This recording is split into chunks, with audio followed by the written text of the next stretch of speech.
Pak Ilham, selamat malam. Pak Ilham, Ya, bisa mendengar suara saya? dengar. Saya tidak bisa mendengar suara Pak Ilham, teman-teman. Pak Ilham ini saat ini ada di mana?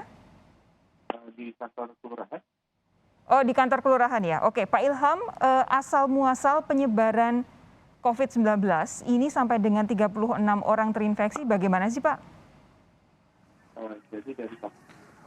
Jadi dari kasus pertama, ibu inisial R, usia 55 tahun,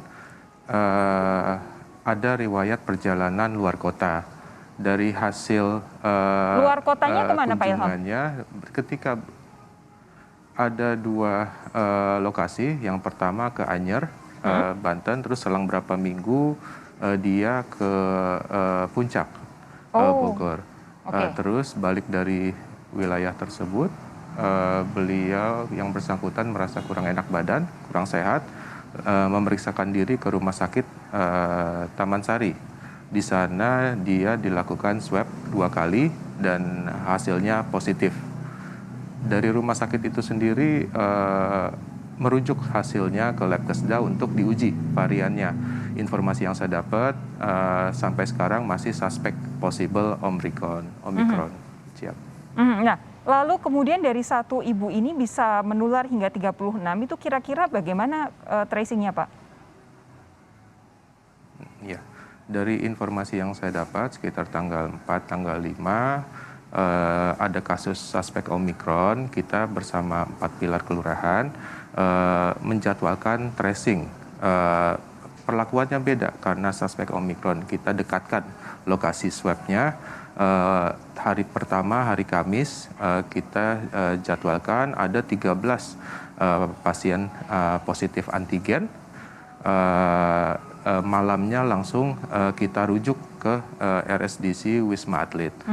Lalu selanjutnya hari kedua kita lakukan tracing yang kedua. Ada jumlah warga 63 yang melakukan swab. Dari 63 itu 20 yang terkonfirmasi positif antigen. Dan hasil PCR-nya sudah keluar dan benar mereka positif berdasarkan hasil PCR. Oke, yang ingin saya tanyakan berarti si ibu ini yang memiliki riwayat perjalanan ke Anyer dan juga ke Puncak, itu sempat berinteraksi dengan warga sebelum ia akhirnya merasakan gejala dan dites usap ya Pak ya? Ada interaksi karena yang bersangkutan merupakan kader di wilayah Kelurahan Krukut. Sempat interaksi sama warga juga, terbukti dari cepatnya penyebaran yang ada di 4 RT di wilayah RW 2 Kelurahan Krukut. Oke, dalam satu keluarga si ibu ini ada berapa yang sudah dinyatakan positif COVID?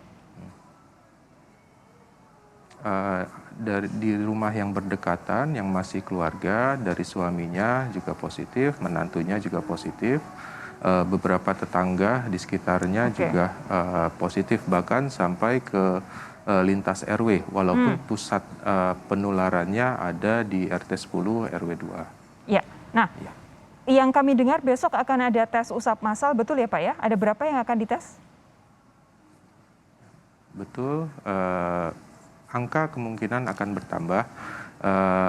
Tracing ketiga akan dilaksanakan besok.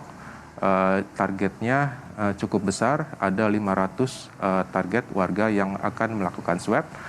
Kita pecah menjadi 4 titik di lokasi yang berdekatan dengan wilayah RW 2. Kita dibantu tenaga kesehatan dari Sudin Kesehatan, juga dari personel dari kecamatan, Pol PP kecamatan, dari Koramil dan dari Polsek Taman Sari. Ya, besok akan ada tes usap massal kepada lebih kurang 500 warga. Nah, kalau untuk saat ini ada lockdown atau karantina wilayah secara mikro begitu.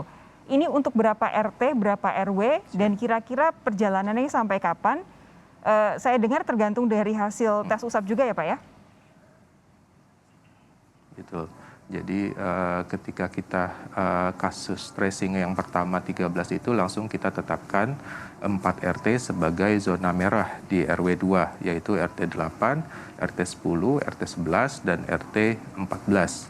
4 RT itu tersebut sudah ditetapkan sebagai zona merah. Protokol-protokolnya kita jalankan seperti penyemprotan disinfektan setiap hari. Terus juga kedua, kita batasi akses keluar masuknya. Jadi seperti, mohon maaf, kalau orang dari luar nggak boleh masuk ke zona tersebut.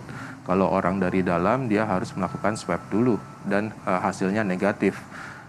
Dan diverifikasi, difilter dari RT RW setempat. Oke, terakhir Pak Ilham, berapa yang sudah dipindahkan ke rumah sakit Wisma Atlet atau rumah sakit lainnya untuk penanganan COVID-19? Berapa yang ada isolasi di rumah?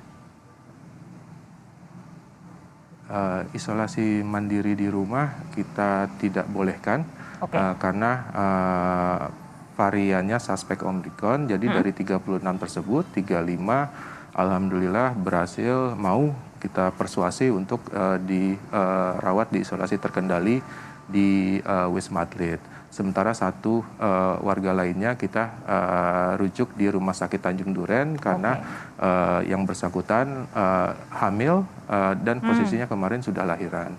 Ya. Baik, Pak Ilham, terima kasih. Kami nantikan perkembangannya besok. Yang jelas saya berharap Pak Ilham secara pribadi sehat terus supaya bisa melayani masyarakat dan memastikan keamanan masyarakat yang lebih luas lagi. Pak Ilham, terima kasih ya. Kita jumpa lagi lain waktu. Amin.